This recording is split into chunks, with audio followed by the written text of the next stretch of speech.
That actually leads me to one point that I wanted to discuss a little bit, was what is the actual cost? So first off, let's start by steel manning cancel culture. I think that's a good thing to do. Well, because we're just talking about Marxism, so I could argue that Marxist ideas, if uttered, could have done damage to society, right? But that's not really the case. But we'll, I guess, to steelman it, we'll say that like these ideas contain viral truths that can harm the body politic of society. Well, I think another point of that is if there's an information that you deem to be true beyond. So one of the ideas that I've been mulling over is the death of the devil's advocate.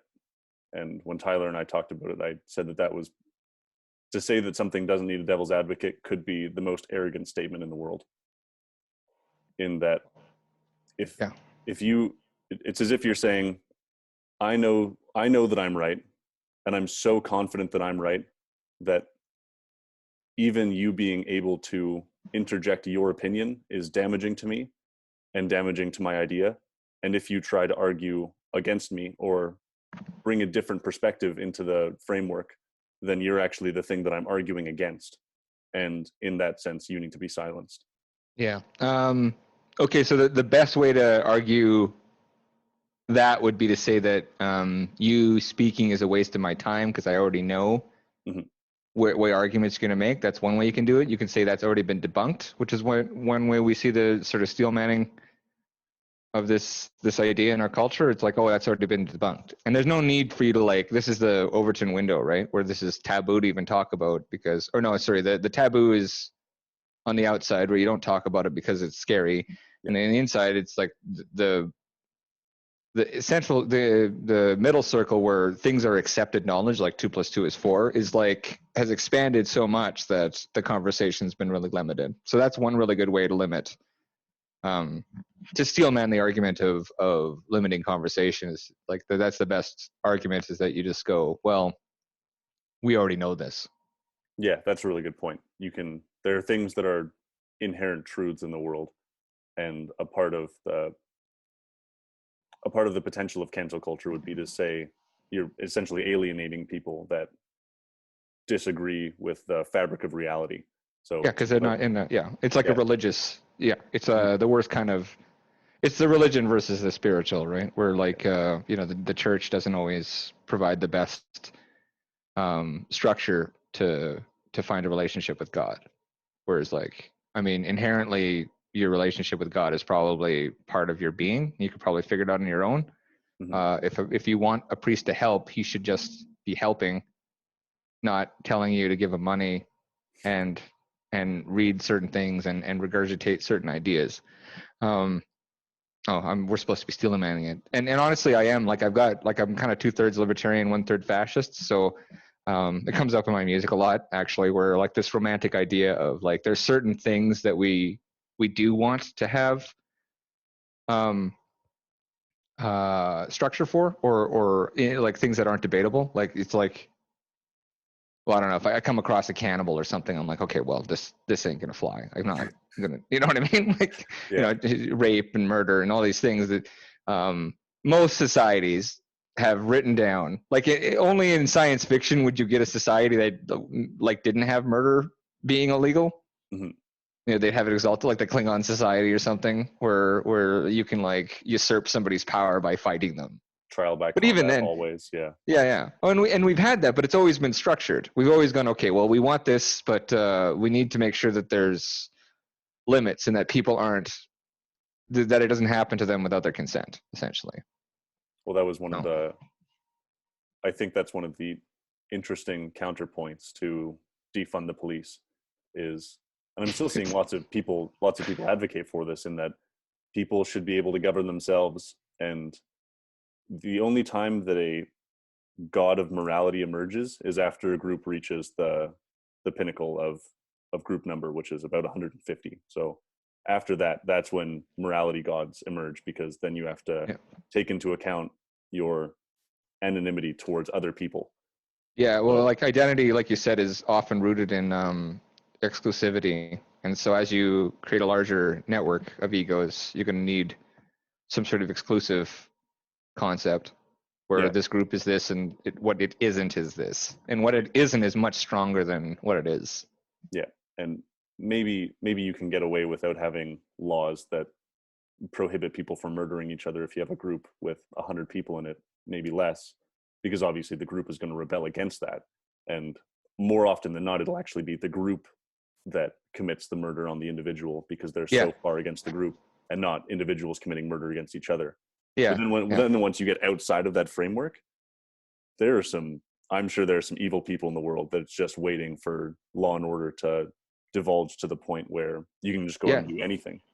Well, they join the army or they become politicians. They generally, psychopaths tend to get to high positions of power because they're disconnected from the empathy, right? Yeah, that's an interesting point. With the whole idea of like murder and rape, we'll do murder because it's so cut and dry. Most, like, you don't even need language to understand that it's wrong. And like the only reason we had to write it down is because some asshole was like, well, nobody told me. Like, okay, well, now we're writing it down then. Okay, so no one's allowed to do this, and these are the consequences for your action. You should have known that already, but apparently we've created enough stability in this group that it's waxed the thought process and the gene pool and the population to the point where we now need to indoctrinate, which is, coming back to language control, right? Mm-hmm. This is the reason that we're facing these severe like limitations on speech.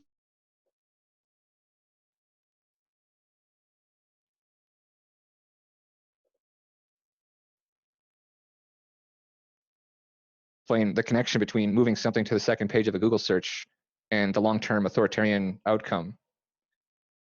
Like it's moving people. Oh, we're supposed to be steel manning. There's reasons. There's there's always going to be conceptually hate speech. Like if I say, like if I make a direct threat, I mean maybe that speech should have consequences. Maybe I don't know. I think that in it's either Scotland or England, but you're able to report someone for hateful speech now, and it goes onto a record of theirs without there being trial or any ability to dispute the charge, and that goes on to your employment record as well, so people can go and look at that and see how many charges of speech you have filed against you. Okay, one thing that I wanted to do to Steelman, because I think that you made a good point about moving things to the second search page in Google, is that sometimes ideas are dangerous enough that you actually don't want them in the realm of discussion. And a counter argument to that would be something you pointed out earlier, where you actually want to know what the Nazis are talking about. You don't want a bunch of people getting together in their basements talking about things, because that makes them inaccessible to anyone else. And then they don't have the opportunity to expand their perception, and they're not exposed to differing ideas, and maybe someone making a good faith counter argument to them and having a discussion and being able to bring them a little bit closer to the mean in that way. So I think that a good argument to that is you actually want the ideas that you don't like in circulation, because then people are going to be able to come together more by discussing. Or maybe you're wrong about like them being right? Like, I mean, I can buy the Das Kapital and Communist Manifesto, and we can, like, by that metric, we can apply kill counts to these books, but I can't buy Mein Kampf, right? And it's not very hard to find. Well, yeah, I ordered one online and I have my one copy, and it's actually, what's interesting about that is it's public domain, right? Like, it's old enough to be public domain. So, so now they have to write laws that say, like, in order to print this book legally, you have to write a little excerpt at the beginning that says, these ideas aren't good, or something like that, or like, these ideas are a product of the time. You know what I mean? And I'm like, okay, well, whatever. That's the only one. But it's interesting to me because, like, it's not some magic tome that's going to enchant me.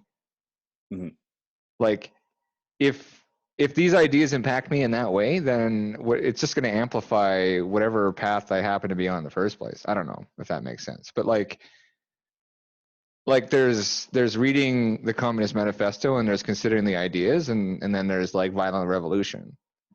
Yeah. You know? So I mean, you could take, because I mean socialism works insofar as there's a cohesive narrative, and as the purview of whatever social infrastructure you have grows, you need, like you said, or like we agreed on, the exclusivity and the concept of like what that group is. So as you get from, like, a household is a pretty socialist structure. Mm-hmm. It's authoritarian. It's got a very democratic. It's got a democracy within it, but that's completely usurped by basically like a patriarchy and a matriarchy, mm-hmm. matriarch and a patriarch, that having a sort of an alpha omega rule setting situation, and then as the kids grow up, like, but the property is everybody's to a large extent, and then it slowly grows into a different dynamic. So that works, and a community can have collective rules. An apartment building, some are quiet and some are loud, kind of thing. As you get to the level of a city and a prefecture of some kind, a state or a province, and then a nation, you need to expand what the identity of those people is. So you're going to want to limit certain ideas. Mm-hmm. Like in Canada, like, I grew up in a very like, well, at least we're not Americans. Like, that was like, I'm like, so that's how we're going to define ourselves. We don't have crass commercialism and lots of channels. Like, that's like what you've strove for, is to like have, to not be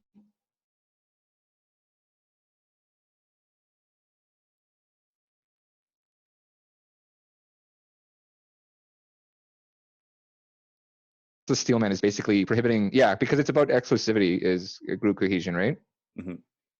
So if you have exclusive ideas, the more you steal the borders of a group concept, you have to consider like limiting the benefits of other systems, right? Like, I mean,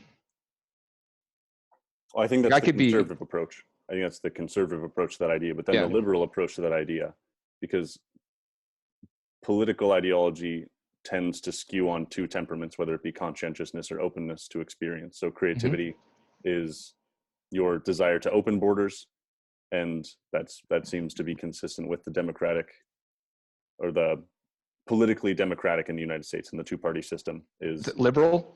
Yes. So liberal wants to open borders, liberal wants free flow of information all the time, and conservative wants closed borders to build walls.